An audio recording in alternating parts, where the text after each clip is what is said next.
A boy who never grows up, a magical land where children fly and adventures never end. Peter Pan, the eternal child we all wish we could be, right? Maybe not. Behind those twinkling fairy lights and pixie dust lies one of the most disturbing tales ever written. A story about a creature who slips through nursery windows in the dead of night, stealing children from their beds with promises of eternal fun. Here's what Disney won't tell you. None of those children ever come home. Peter doesn't just find the lost boys, he creates them. Every child who falls from their pram, every toddler who wanders too far from safety becomes his prey. And when they start to grow up, when they begin to remember their real families, Peter disposes of them. The reality isn't a story about childhood wonder. It's about a predator who feeds on innocence, a shadow that haunts every parent's worst nightmare. J.M. Barrie didn't write a children's tale. He wrote a horror story disguised as fantasy.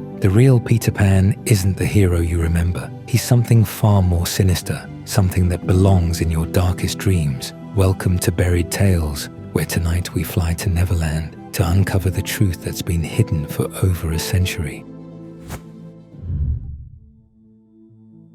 The world of Neverland stretches before us like a fever dream, painted in twilight hues. Endless summers where mermaids sing their haunting melodies and pirates clash beneath starlit skies. But if you look closer, past the glittering surface, a bone-chilling question emerges from the shadows. Why do children never truly return home? Think about it. Peter Pan arrives at the darling nursery window with promises dripping like honey from his lips. Adventure, freedom, a world where you never have to grow up. But what if those sweet whispers are actually a predator's lure?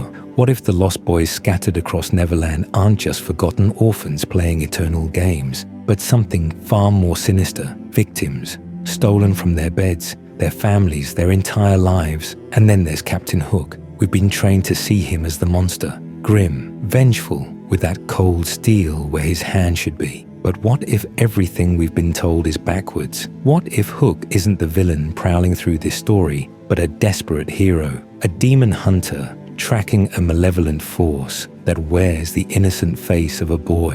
What if his relentless obsession with Peter isn't born from revenge, but from something much more noble? Salvation, justice, maybe even love for the children he's trying to save. Here's what will make your skin crawl. Captain Hook didn't even exist in J.M. Barrie's earliest versions of this tale, because originally Barrie wrote Peter Pan himself as the villain. In the dead silence of London's fog-shrouded nights, something sinister stirred in the nurseries of unsuspecting families. J.M. Barrie's Peter Pan wasn't the whimsical sprite of childhood wonder we've been sold. He was something far more chilling, a calculated predator who slipped through bedroom windows like a phantom, hunting for his next victim. While families slept peacefully in their beds, trusting in the safety of locked doors and drawn curtains, Peter Pan was already inside. He didn't knock, he didn't ask permission. The nursery window would creak open with an almost supernatural silence, and there he stood, shadow dancing across the walls, that crooked smile cutting through the darkness like a blade. This wasn't his first visit. It never was. Peter had been watching, studying, learning the rhythms of each household. He knew exactly when to strike, exactly what words would pierce through a child's defenses. His voice carried the weight of forbidden promises, adventure, freedom, a world without rules or consequences. Every syllable was carefully chosen, like a kidnapper offering candy to the innocent. The darling children, Wendy, John, and Michael, never stood a chance. Peter whispered tales of pirates sailing crimson seas, of mermaids singing in crystal lagoons, of magic that could make you soar above the clouds. His voice became a siren's call, irresistible and hypnotic. He offered them exactly what their young hearts craved most: escape from the mundane world of bedtimes and lessons and grown-up expectations. But the reality was, Peter's gifts weren't acts of kindness. They were tools of manipulation. The ability to fly, the thrill of rebellion, the intoxicating taste of absolute freedom. These were the chains he used to bind children to his will. Because once they followed him into that star-kissed night, once they crossed the threshold into Neverland, they discovered a horrifying truth. There was no way back unless Peter allowed it. And the Lost Boys? They weren't rescued orphans finding sanctuary in a magical realm. They were trophies, each one handpicked by Peter's discerning eye, each one a testament to his power over the innocent. Barrie's own words reveal the most chilling detail of all. When these boys begin to mature, when they start showing signs of growing up, Peter simply thins them out. What happens to children who refuse to stay young forever in Peter Pan's twisted paradise? That's a question that will haunt you long after the story ends. The truth about Peter Pan grows more disturbing the deeper you dig. In Barrie's original text, Peter doesn't just whisk children away to adventure, he imprisons them. Those iron bars across bedroom windows, they're not protection from the outside world, they're prison bars, designed to trap children inside while their parents frantically search the streets below. A nightmare vision. Peter hovering outside darkened windows, watching mothers collapse in grief, fathers walking the streets calling their child's name until their voices break. He feeds on their desperation, their anguish. Only when he's drunk his fill of parental heartbreak does he remove those bars, allowing the children to return home, if they're lucky enough to still remember the way. Barrie also wrote with casual cruelty. The boys on the island vary, of course, in numbers according as they get done away with, and so on. Children pass away in Neverland. They fall in battles. They disappear into the island's shadows. They simply vanish. And Peter, he doesn't shed a single tear. He doesn't hold funerals or speak their names. He erases them from his memory as if they never existed at all. This isn't childlike innocence. It's something far more disturbing. A being who feels nothing, remembers nothing, mourns nothing. Peter Pan doesn't age because he's already dead inside. He laughs at death,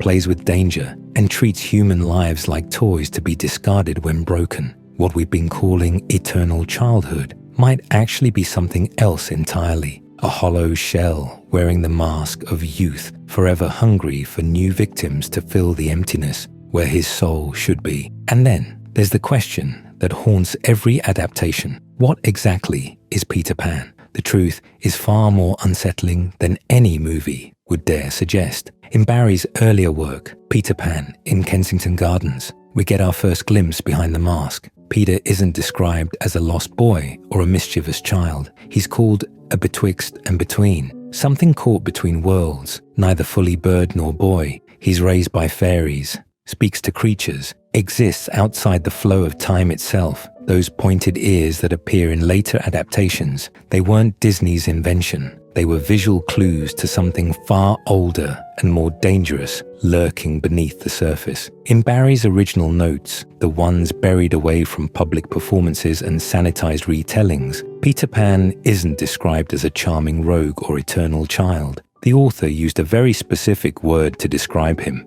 demon. Not metaphorically, literally. A demon boy. Think about it. Peter appears as a young child because it's the perfect disguise. Innocent, harmless, trustworthy. What parent wouldn't let their child follow another child on a magical adventure? But this creature feeds on something precious, the innocence of childhood itself. He collects souls, trapping them in a realm where time stops and growing up becomes impossible. When Peter famously declares, "To die would be an awfully big adventure," we've always assumed it was childish bravery. But what if it's something else entirely? What if Peter can't die because he's already something beyond death, something that exists to harvest? What makes children pure, leaving behind empty shells that never age, never grow, never escape? The most chilling part? He's been doing it for centuries, and we've been calling it a fairy tale. From the very first pages of Peter and Wendy, something feels terribly wrong with Peter's shadow. It doesn't behave like shadows should. It writhes, it fights, it tries to escape him like a trapped animal. When Wendy attempts to sew it back onto his foot, we're told it's a tender moment. But look closer. A shadow rejecting its owner is a violation of the natural order. In folklore across cultures, shadows represent the soul itself. They're tethered to us by invisible bonds that death alone should break. But Peter's shadow doesn't want to stay attached. It flees from him with what can only be described as desperation. Barrie never explains why, but he shows us everything we need to know. This shadow moves with its own will, its own fear, as if it's trying to warn us about something. What if Peter didn't accidentally lose his shadow that night in the Darling nursery? What if he deliberately cast it off Without a shadow, without that connection to his soul, Peter becomes something else entirely. It would explain the chilling emptiness behind his laugh, why he forgets the lost boy so easily, why death amuses him instead of frightening him. A boy without a shadow isn't a boy at all. The night Peter first enters the darling home, notice how Barrie describes it. Peter doesn't knock, he doesn't announce himself. His presence seeps into the room like cold fog, filling every corner before the children even wake. And when they do see him, this strange boy floating in their nursery, they don't scream, they don't call for their parents. They listen, they trust, they follow. Here's what's haunting.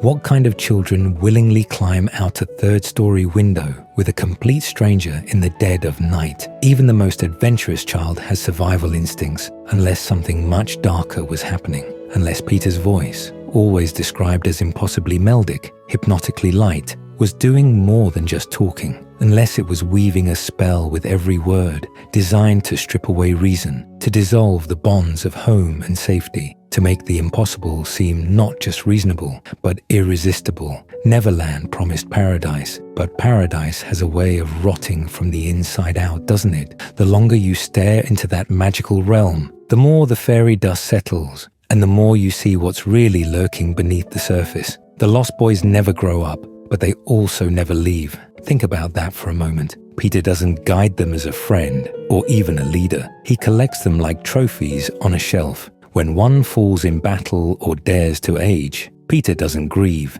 He doesn't pause. He simply replaces them, like changing out a broken toy for a shiny new one. These aren't companions sharing adventures. They're inventory in his eternal collection. And Neverland itself? The fairies serve Peter with a devotion that borders on terrifying. The mermaids don't just sing. They lure sailors to watery graves with their haunting melodies. Time doesn't just slow down. It bends and twists to Peter's will. Or maybe it bends to the will of something much darker living inside him. Barrie tells us Peter forgot his parents. But what if forgetting wasn't the price? What if being erased was? What if eternal youth didn't cost him time? It cost him his humanity. What if Neverland's twisted magic was born from some ancient pact, some terrible bargain made in desperation? Listen to Peter's laughter echoing through those enchanted trees. There's no warmth in it, no genuine joy, just hollow sound, like wind through empty caves. It's the laughter of someone who's never truly felt happiness, only the ghostly echo of what happiness used to be. He never grew up,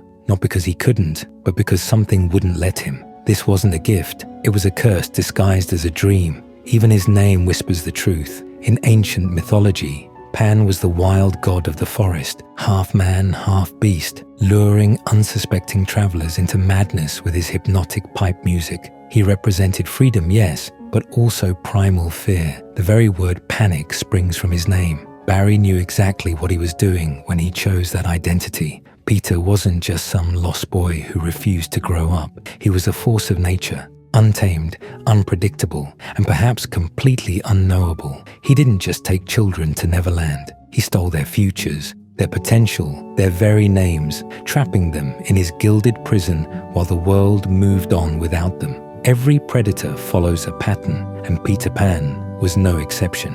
He stalked innocence like a hunter tracking prey, drawn to that untamed spark that only existed in childhood. Neverland wasn't the magical paradise we were told to believe in. It was his hunting ground, carefully designed to trap those who could never escape. In J.M. Barrie's Peter and Wendy, Captain Hook bears the title of villain. But what if we've been reading this story backwards? What if Hook isn't hunting a mischievous boy, but tracking something far more monstrous? Let's examine the evidence that's been hiding in plain sight. Peter Pan is never portrayed as a normal child. Barrie describes him as cocky, forgetful, completely incapable of true memory or genuine empathy. He's amnesic, impulsive, and disturbingly callous. When violence erupts during their climactic duel aboard the Jolly Roger, it's Peter, not Hook, who strikes first. Peter who severs Hook's hand with cold precision. Peter who feeds that severed limb to a waiting crocodile,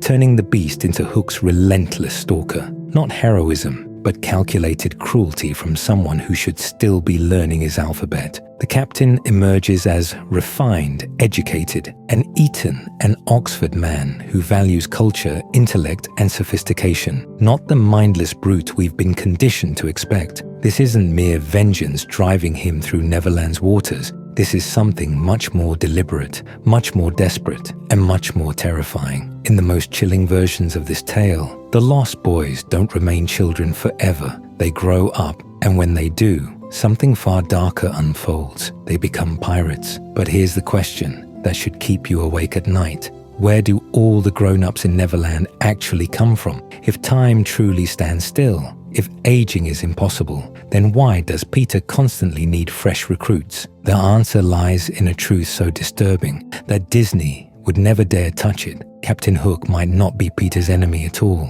He could be Peter's very first lost boy, the one who escaped the spell, who remembered what it felt like to have a family, a home, a life beyond Peter's twisted games. Hook's obsession with Peter isn't driven by revenge for a severed hand. It's driven by something far more urgent: justice. He's witnessed children vanishing from London's streets, lured away by promises of adventure that turn into something much more sinister. These children don't return home for Christmas dinner. They don't grow up to become doctors or teachers or parents. They simply disappear. The ticking crocodile that haunts Hook's nightmares. That's not fear. That's the sound of time itself. The relentless march toward a reckoning that Peter has spent eternity avoiding. Hook represents everything Neverland was designed to destroy: growth, wisdom, the courage that comes with experience. He's the only adult in a realm that despises adulthood, the only one brave enough to see through Peter's innocent facade. Hook would rally the lost boys in secret, whispering truths about the families they've forgotten, the lives they were stolen from. He's trying to break the spell, to lead them back to the real world, where children are meant to grow up, not remain trapped in an eternal twisted childhood. And Peter can't allow his precious collection to be disturbed. Like a cult leader protecting his followers from outside influence, Peter strikes first and strikes without mercy. The real nightmare isn't that children refuse to grow up, it's that someone is ensuring they never get the chance. In the final confrontation on the Jolly Roger, Hook's desperation becomes painfully clear. He isn't fighting for victory, but for the very souls of the lost boys trapped in Peter's eternal game. When Peter snaps at Wendy for taking things seriously, shouting, "How dare you spoil the game?" we glimpse the terrifying truth. To Peter, even life and death struggles are just another form of entertainment. Hook's transformation from gentleman to pirate wasn't born of evil, it was born of necessity. When the crocodile claimed his hand, it didn't just take flesh and bone, it took his faith in fairness, in childhood innocence, in the natural order of things. The hook he fashioned to replace what was lost became more than a weapon. It became a symbol of adaptation, of refusing to let trauma define him completely. Perhaps the real tragedy of Neverland isn't that children never grow up. It's that they never truly live. They exist in perpetual suspension, dancing to the whims of a boy who has forgotten the difference between play and cruelty, between adventure and exploitation. The question that haunts us isn't whether Peter Pan is hero or demon. It's whether we can recognize the difference when fairy tale promises become prisons and saviors become the very thing we need saving from. Thank you for joining me on this dark journey through Neverland. If you've made it this far and found yourself questioning everything you thought you knew about Peter Pan, don't forget to leave a like. It helps spread these buried truths to others who might need to hear them. Subscribe to join our growing community of buried tales. Who do you see as the real villain in this story? Peter, who traps children in eternal childhood, or Hook, who fights desperately to free them? And what does it say about use that we've celebrated Peter's story for over a century without questioning what lies beneath the surface? Share your thoughts below, because sometimes the most important conversations happen in the shadows, between the lines. And remember, the most dangerous tales are always the ones we tell children, because the darkest truths are always buried.